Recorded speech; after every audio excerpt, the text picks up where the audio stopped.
Salut les loulous et bienvenue dans ce nouvel épisode. Aujourd'hui, on va parler des grandes lignes qui constituent un projet de A à Z. Allez, je vous fais pas attendre plus longtemps, on rentre directement dans le sujet.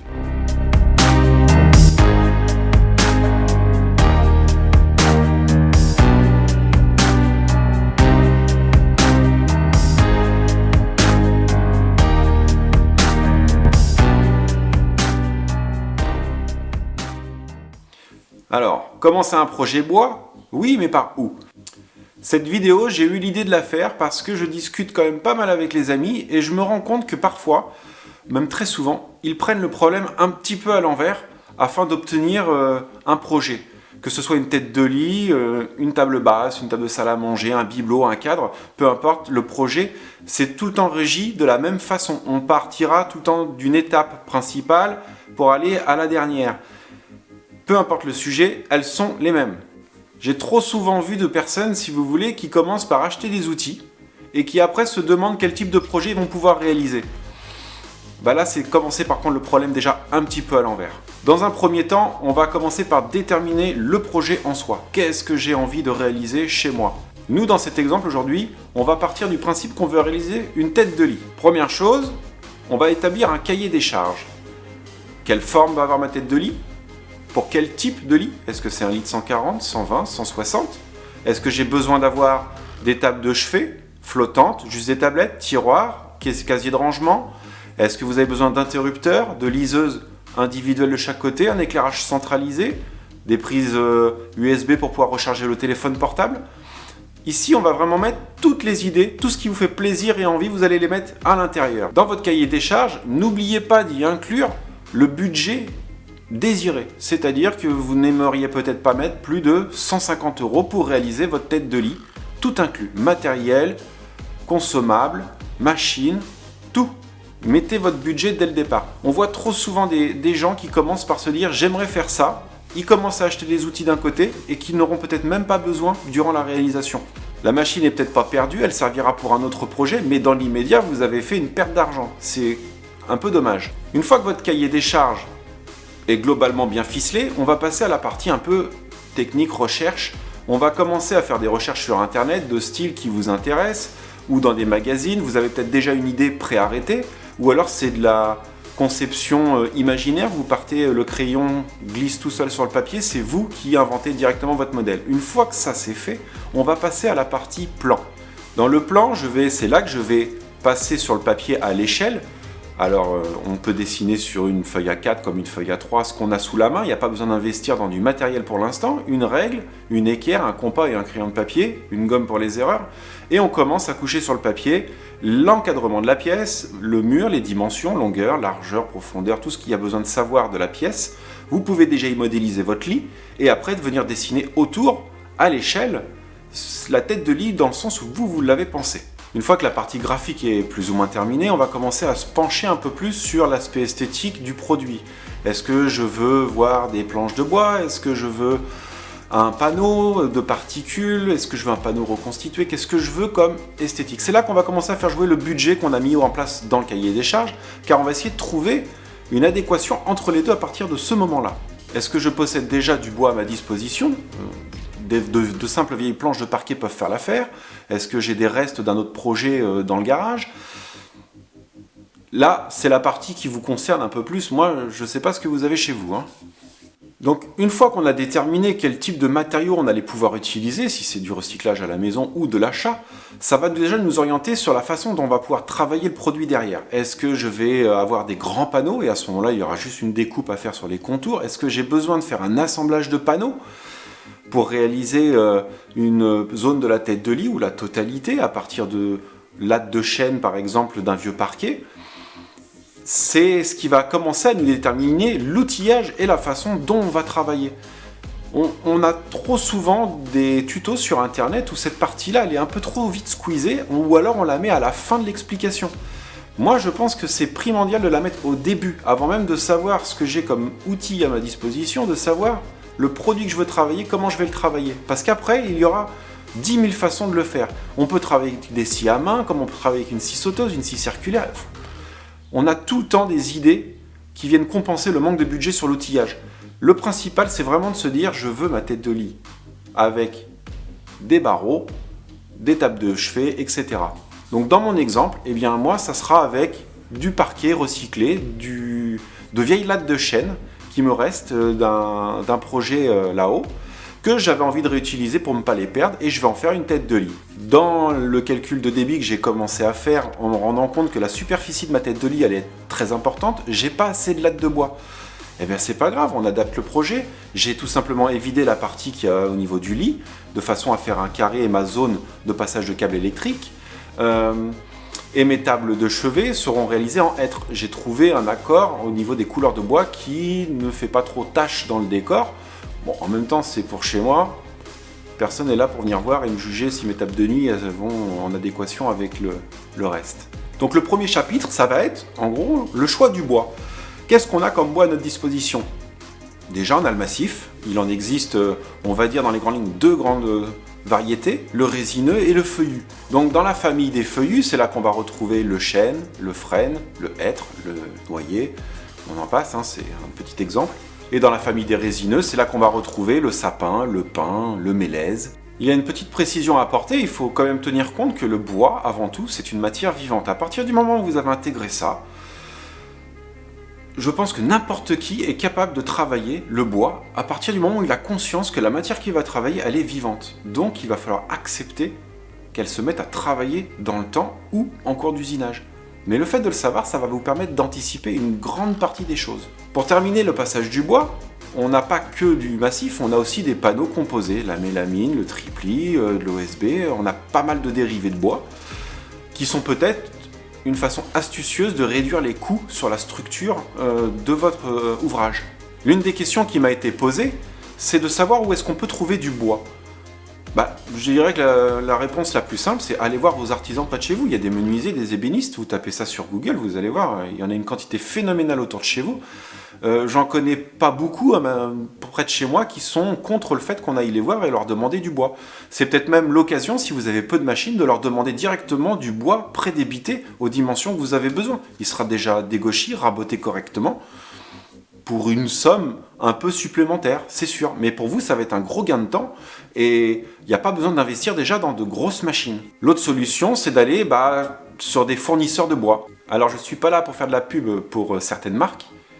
On pourra citer VM Matériaux, qui, je pense, est assez fourni près de chez moi pour proposer aux particuliers de tout. Il y a du châtaignier, il y a du frêne, il y a du hêtre, il y en a tellement. Donc, si vous voulez acheter du bois massif, j'ai quelqu'un qui m'a dit la dernière fois, oui mais j'ai peur de me faire avoir au moment de l'achat, j'ai peur qu'on me refourgue les mauvaises parties de la bille. Alors je vais vous donner vite fait les petits tuyaux. Une bille en gros ça se décompose comme ça, une fois que c'est prédécoupé en scierie. En haut vous avez la dose, celle-ci vous pouvez la prendre et puis allumer le premier barbecue de l'été, elle sert dans très peu de cas. Si c'est du châtaignier, utilisez-la pour faire du bardage extérieur sur une cabane ou une façade de maison si vous voulez, enfin chacun ses goûts, mais ça sert à rien d'autre. Après la dose, on va retrouver une à deux planches derrière, ça va être les contre-doses. Celles-ci, elles sont très jolies, il y a de belles flammes en général à l'intérieur, le problème c'est que ça travaille à cœur énormément, la planche elle va se déformer. Si c'est pour une partie structurante de l'ouvrage, ne l'utilisez pas. Les planches d'après, on va arriver dans ce qu'on appelle le faux quartier. Alors là, on commence à arriver dans quelque chose de très bon. Si on vous propose du faux quartier, vous pouvez le prendre. C'est quelque chose qui va toujours travailler à cœur. On fera attention, on fera dans les collages ou dans les panotages, on inversera les cœurs, on pensera à le faire. Mais on arrive sur quelque chose qui va moins travailler dans le temps. Et le meilleur, il va se trouver au milieu, c'est le bois de quartier. On en pensera juste à faire sauter au milieu le cœur, on le découpera, on gardera que les parties qui sont à gauche et à droite du cœur. Ça va éviter d'avoir dans le temps des possibilités de fissures, de gerçures, quelque chose qui pourrait être un peu disgracieux sur les panneaux. Donc en résumé, si on vous propose du bois et qu'on vous dit je peux te filer de la contre-dose pour pas cher, prenez-en une planche ou deux, ça dépanne toujours d'avoir un peu de bois sous la main, mais n'allez pas vous mettre en tête que vous allez pouvoir réaliser la totalité de votre meuble avec de la contre-dose, c'est pas vrai. Pour terminer et clore ce petit passage sur le bois, vous le ramenez chez vous, il est acheté, il va falloir l'entreposer. Ne mettez pas ça à la verticale, ça se conserve à l'horizontale sur des lithos. Vous commencez par mettre des grosses pièces de bois de 8-10 cm au sol, espacées tous les mètres à peu près, et vous recomposez votre bille dans le sens où vous l'avez acheté. la contre-dose en bas. Moi je vire en général la dose pour avoir un début de surface plate. Je mets d'abord les contre-doses et après on litonne chaque planche et tous les mètres à peu près de façon à ce que le plot se maintienne correctement. Si vous n'avez pas acheté un plot mais seulement quelques planches, c'est le même principe. Vous commencez par mettre des gros bastins au sol, vous mettez votre planche dessus et vous litonnez entre chaque planche. Une fois que vous avez arrêté votre bois, que vous avez bien vérifié qu'il rentrait dans le budget alloué au cahier des charges, c'est peut-être d'ailleurs le moment de rehausser un peu le budget parce que le bois est en constante augmentation actuellement. Méfiez-vous, le bois flambe. On va pouvoir passer à la partie outillage. L'outillage, c'est pas très compliqué. On va le découper en 3 parties, on va juste les survoler.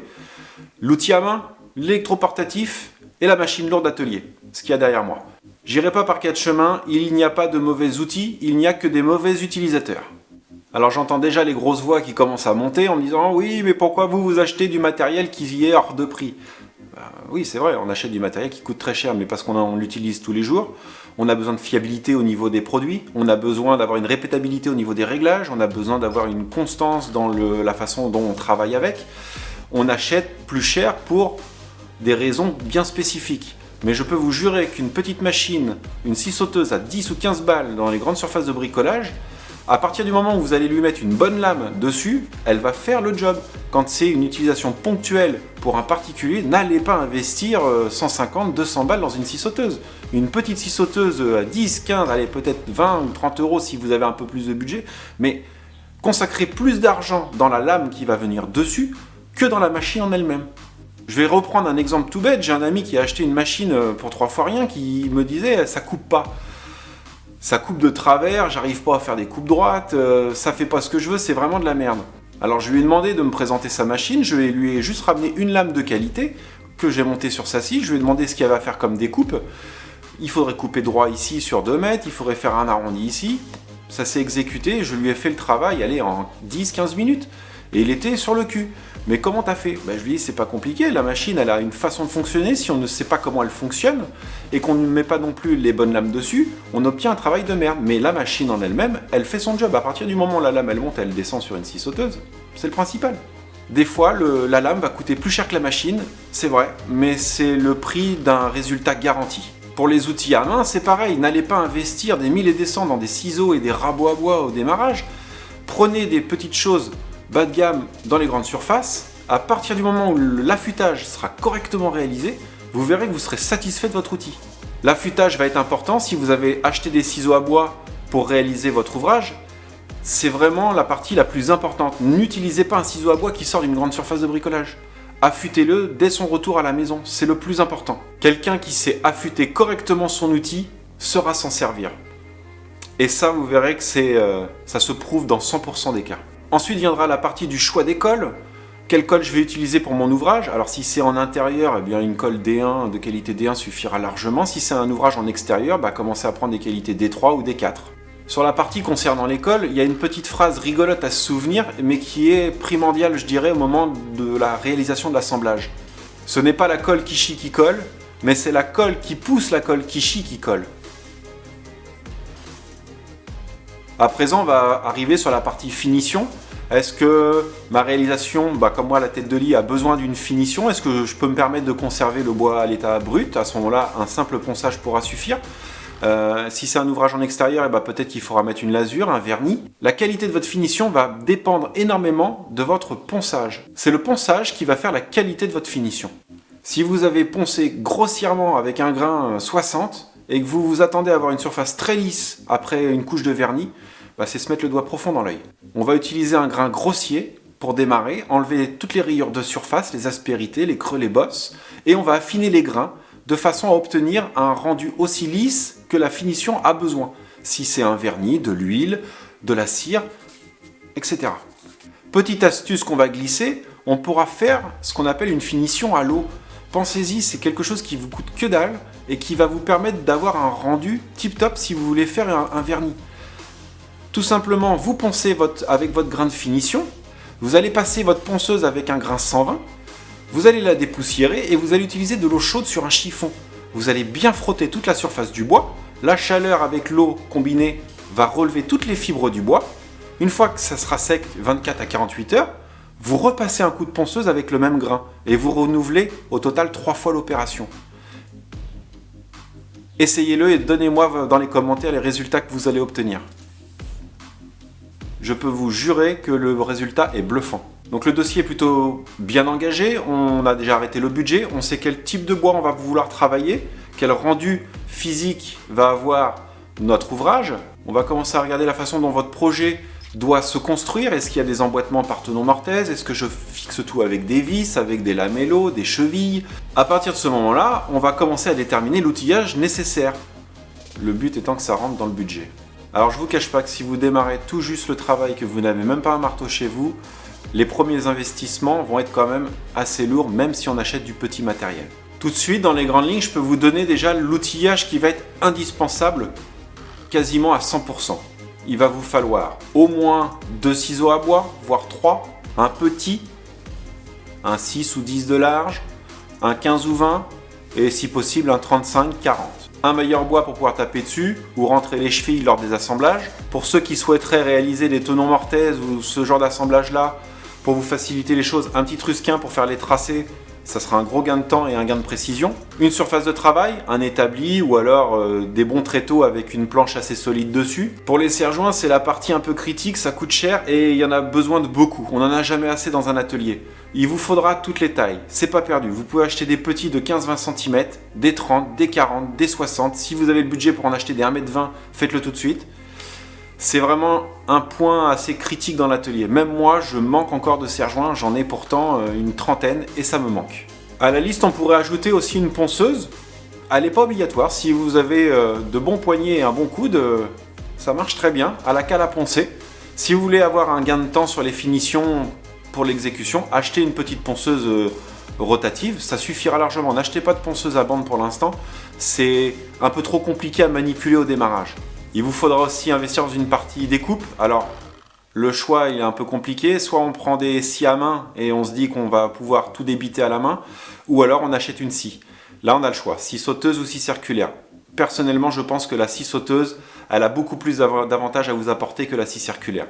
Scie circulaire, on va faire de très belles coupes droites, surtout si on a un rail de guidage.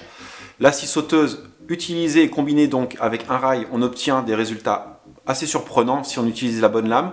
L'avantage, c'est qu'on va pouvoir commencer à faire un peu de contournage, des formes un peu arrondies. Elle sera, à mon avis, beaucoup plus polyvalente. Si vous avez pris un modèle qui coûte dans les 30-40 €, vous avez déjà en plus la possibilité d'incliner la lame et de faire des coupes à 45 degrés. J'allais oublier un petit électroportatif quand même. Je l'oublie parce que je l'ai naturellement dans l'atelier, mais c'est aussi une perceuse ou une visseuse. Alors que ce soit à batterie ou sur secteur, peu importe. Là, ce qu'il vous faut, c'est quelque chose qui puisse vous aider à percer des trous dans le bois à la volée ou rentrer des vis. Donc si je résume, on a vu comment poser son projet sur le papier, déterminer son budget, où trouver son bois, quel morceau de bois choisir, le budget à attribuer sur la partie outillage et bois, comment choisir son outillage, l'affûtage, on le verra dans une prochaine vidéo plus détaillée sur les outils. Le choix des consommables, il est important de prendre de la qualité, on le répétera jamais assez. On a vu aussi le choix des cols, pour l'intérieur ou l'extérieur, le choix de la finition. En gros, on a vu comment poser notre projet de A à Z. Si malgré tout ça, vous vous rendez compte que la partie outillage représente un trop fort budget, renseignez-vous près de chez vous, il y a peut-être des ateliers participatifs ou des ébénistes qui sont prêts à vous filer un petit coup de main. Alors certes, moyennant un peu de rémunération, mais ça vous coûtera toujours peut-être moins cher que d'aller acheter 6 machines pour un seul projet. Alors ce que je vais faire maintenant, c'est pas un coup de pub, bon un petit peu quand même, mais suite à une forte demande de pas mal de particuliers, j'ai ouvert mon atelier, j'ai ouvert mon activité, j'ai créé une autre structure qui me permet aujourd'hui d'accueillir du public.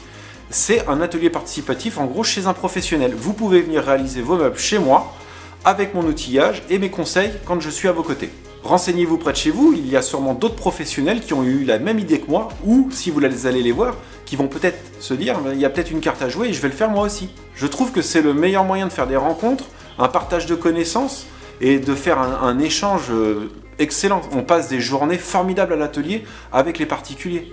J'espère que cette vidéo aura suscité beaucoup de questions. Mettez-les tout de suite dans les commentaires. On tâchera de s'attarder sur un des sujets, que ce soit l'affûtage, le choix des outils, les consommables, dans les vidéos à venir. Ça sera vos commentaires qui me diront quelle voie prendre pour la prochaine vidéo. Il y a toujours le cheval de bois qui est en cours de réalisation derrière moi. On y reviendra dans la semaine ou la semaine prochaine en fonction de mon temps que j'ai pour réaliser la vidéo. Si vous avez aimé la vidéo, n'hésitez pas à mettre un petit pouce bleu, mettez tout de suite un commentaire, partagez un maximum sur les réseaux sociaux et je vous dis à bientôt les loulous. Salut!